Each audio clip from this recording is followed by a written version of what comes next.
Hi friends, please subscribe to Amravati Media and press the bell icon for more latest updates. TDP కంటే జనసేన బెటరా? ఆ నేతల ఆలోచన ఏంటి? ఏపీలో వైసీపీ సర్కార్పై ఉమ్మడి పోరాటాలతో అధికారం దక్కించుకున్న కూటమి పార్టీల కాపురం సజావుగానే సాగిపోతోంది.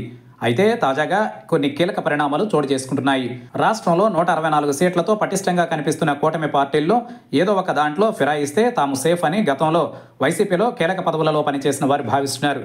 ఇలాంటి వారికి టీడీపీ, జనసేనలో ఎందులోకి వెళితే బెటర్ అన్న ఆలోచన వచ్చినప్పుడు అందులో పవన్ పార్టీ బెటర్గా కనిపిస్తోందన్న చర్చ సాగుతోంది. దీని వెనుక పలు కారణాలు ఉన్నాయి. రాష్ట్రంలో ప్రస్తుతం కూటమి ప్రభుత్వం అధికారంలో ఉంది. ఇందులో 3 పార్టీలలో క్షేత్రస్థాయిలో పూర్తిగా బలం ఉన్న పార్టీ టీడీపీ మాత్రమే. జనసేన పార్టీ 100% స్ట్రైక్ రేట్తో 21 సీట్లు కైవసం చేసుకున్న క్షేత్రస్థాయిలో ఇంకా కేడర్ అభివృద్ధి చెందలేదు. ఇలాంటి పరిస్థితులలో వైసీపీని వీడి కూటమిలోకి రావాలనుకునేవారు సహజంగా అయితే టీడీపీకే ప్రాధాన్యం ఇస్తారు. కానీ అనూహ్యంగా ఇప్పుడు వైసీపీ జంప్ జిలానీలు పలుచోట్ల టీడీపీని కాదని జనసేనలోకి క్యూ కడుతున్నారు. తాజాగా జనసేనలో చేరిన కైకలూరు నేత జయమంగళ వెంకటరమణ, మంగళగిరి నేత గంజి చిరంజీవి వారి సామాజిక వర్గాల పరంగా చూసినా బీసీలకు ప్రాధాన్యం ఇచ్చే టీడీపీలోకే వెళ్ళాలి. కానీ అలా కాకుండా వారు జనసేనలోకి వచ్చేశారు. గతంలో విజయవాడ కార్పొరేషన్లో వైసీపీ కార్పొరేటర్లు కొందరు టీడీపీలోకి వెళ్లిన కొన్ని రోజులకే ఆ పార్టీకి గుడ్ బై చెప్పి జనసేనలోకి వచ్చారు.